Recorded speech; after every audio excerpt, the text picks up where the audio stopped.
Hello students, I am Professor Isha Medirata from LG Institute of Engineering and Technology. In today's video, we will be discussing about electron theory of metals. If you have any query related to today's video, you can contact me on this below mentioned email ID, that is isha.medirata@lginstitutes.edu.in. Let's start with our today's session.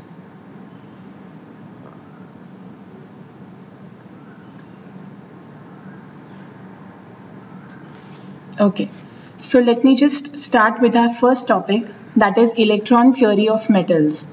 What do you mean by the term electron theory? So electron theory is a term which basically deals with study of valence electrons. What are valence electrons? In any atom, you have a nucleus, you have surrounding electrons. Now electrons orbit around the nucleus. They have their spin also and they orbit also. So electrons exhibit two types of motion. Now there are many orbits in an atom depending upon its atomic number. So the electrons which are present in the outermost orbit, that is those electrons are known as valence electrons. To study the valence electrons, that theory is known as valence theory. Now, why is it important? Because these valence electrons, they basically control many properties of materials, like you can say conductive properties, magnetic properties. So this study of valence electrons that are present in a band which control various properties of metals is known as electron theory of metals. Now, if you talk about today, we know that there are materials which are classified into metals, that is conductors, semiconductors and insulators. But just assume a century ago, there was no concept of insulators and semiconductors. I am talking about the year 1900.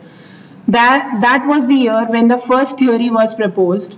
And according to the theory, that was known as the classical theory, according to this theory, it was assumed that only conductors are the materials which conduct electricity, because only conductors have free electrons. So basically this electron theory is classified into three types. It is the classical free electron theory, quantum free electron theory and the band theory of solids. So as of now, what we know is based on the band theory of solids, because the first theory that was proposed had many disadvantages. Some of them were recovered, they were modified in the quantum theory. And finally, the band theory of solids told us or gave us many different phenomena. So what is this classical free electron theory? Classical free electron theory, it was the theory which was proposed in the year 1900 by a physicist Drude and Lorentz. So this theory is also known as the Drude-Lorentz theory. What was the main assumption behind this theory? So this theory assumed that metals contain free electrons and it obeys all the laws of classical mechanics. Like it obeys classical theory of gases, it obeys Maxwell-Boltzmann statistics, it follows Pauli's principle. So these were the assumptions of classical free electron theory. 28 years later, after this theory, so it was proposed in 1900, so in 1928, whatever were the shortcomings of this theory, they were overcome by quantum theory of materials, that is the quantum free electron theory. This was proposed by Sommerfeld in the year 1928. So there were many disadvantages of classical free electron theory. So he tried to modify them. So according to Sommerfeld's theory, electrons obey all the quantum laws. So basically quantum law says that electrons have wave nature also.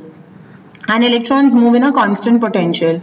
Why he assumed that electrons move in a constant potential? Because all the atoms are fixed in any solid lattice. So electrons, when move through these atoms, according to him, he believes that because the atoms are fixed, the potential is constant. In the same year, the shortfalls of the quantum free electron theory were overcome by Bloch. So Bloch stated his theory in the same year 1928, and according to Bloch, instead of constant potential, there is a periodic potential which electrons move in. So this is just a brief of the three free electron theories. We will be discussing the classical free electron theory in detail in this chapter.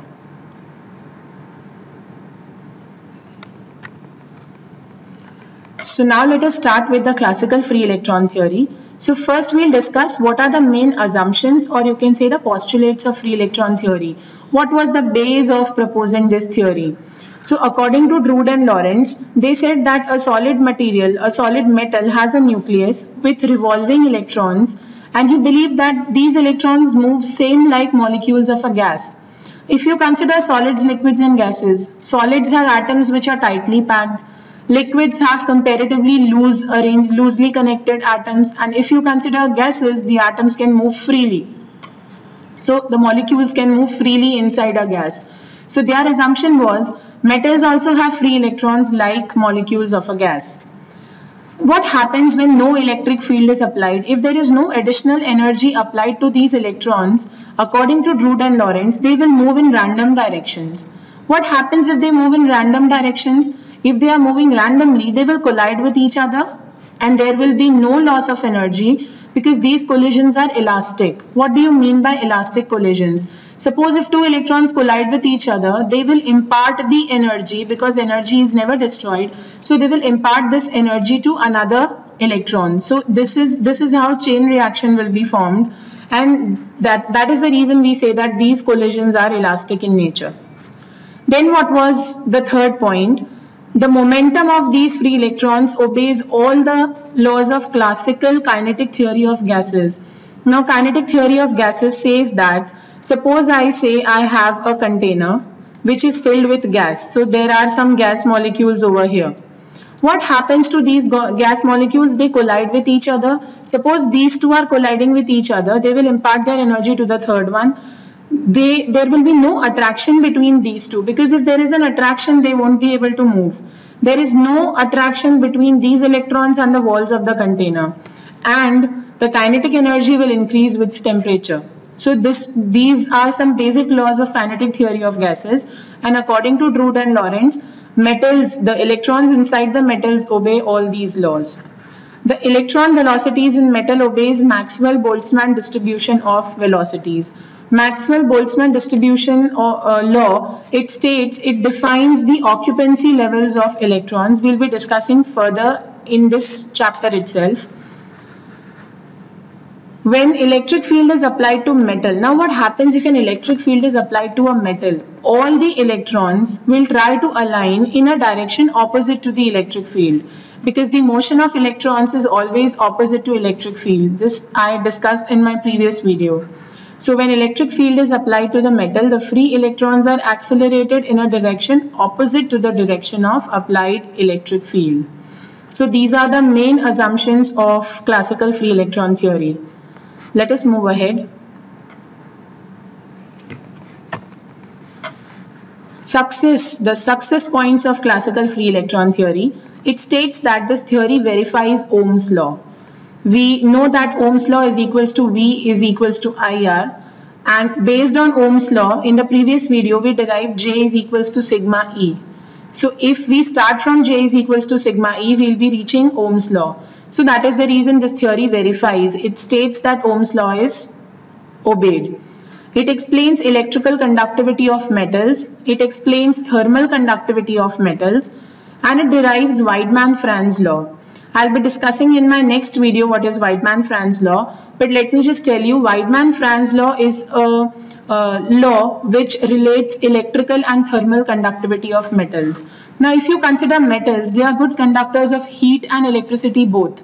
They can conduct heat, they can conduct electricity. Let us move on to the drawbacks of this theory. So this could not explain photoelectric effect, Compton effect and black body radiation. Photoelectric effect is an effect wherein photons are absorbed and they are converted into electricity. Compton effect is related to scattering of electrons, and black body radiation is related to complete absorption of energy, radiation. So all these laws involve wave nature of electrons, which was not known in the year 1900. Electrical conductivity of semiconductors and insulators could not be explained. Why? Because at that time it was known that only metals can conduct electricity, only metals can have free electrons. So conductivity of semiconductors could not be explained by classical free electron theory. Weidmann-Franz law is not applicable at lower temperatures. What happens if the temperature is low? if I say temperature is low, so there is less heat and so thermal conductivity will be low. But if you deal with very low temperatures, electrical conductivity would be very, very high. Why? Because lower is the temperature, resistance will be low, so electrons find it easily to move through a conductor. So the variation of thermal and electrical conductivity at lower temperatures is not proportional, and that is the reason Weidmann-Franz law cannot be applied to low temperatures. So again, it's a drawback of this theory. Ferromagnetism could not be explained. Ferromagnetism, there are 5 types of magnetic materials: diamagnet, paramagnet, ferromagnet, ferrimagnet, antiferromagnet. What is a ferromagnetic material? A ferromagnetic material says that it has electrons which are parallelly aligned, so all parallel dipoles. This was not explained with the help of this theory, so that is again a drawback. The theoretical value of paramagnetic susceptibility is greater than the experimental value. So for some metals, for some materials, paramagnetic susceptibility was actually experimented. So theoretical and practical values mismatched. So again there is a, because why? The concept of this theory says only random motion of electrons. So it says that electrons move like molecules of a gas. So that is the biggest disadvantage of this theory.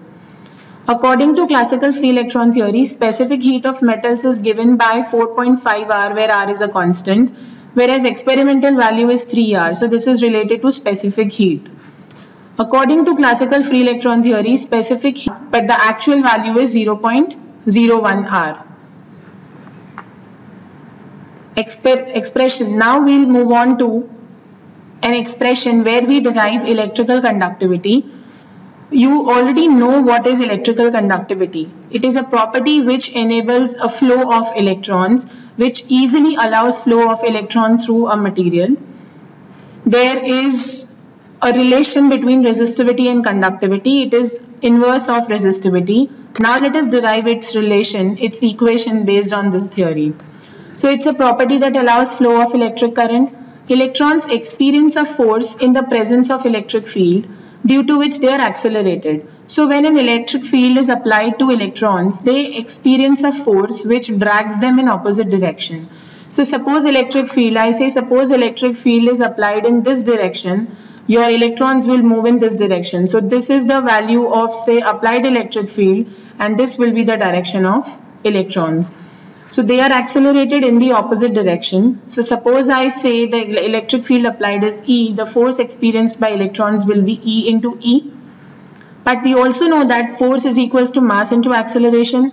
So comparing these two equations, I can get the relation as EE is equals to MA, which gives me the equation of acceleration as EE upon M.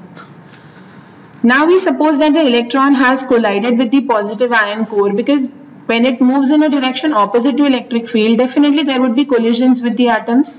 So this momentarily leads to a random motion of electrons and drifts it in opposite direction. So the velocity acquired by this electrons in terms of acceleration can be Vd is equals to A into tau, where this tau is known as the relaxation time we had discussed in the earlier video. Now I will substitute the equation of acceleration here. So I get Vd is equals to EE tau by M. Because of the flow of electrons, you will be getting a current, and you will be getting a current density depending upon the cross-sectional area. So I can define the current density as J is equals to NeVd, where Vd is the drift velocity. I will substitute this equation of Vd over here. So it gives me J is equals to Ne into EE tau by M. So that gives me J is equals to Ne square tau E upon M.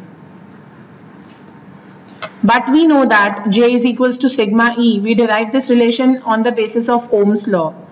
So comparing this equation with J is equals to sigma E, I will write as sigma E is equals to Ne square tau E upon M, where E gets cancelled, and I am left with the equation Ne square tau by M is equals to sigma, where sigma is the conductivity, electrical conductivity of metals.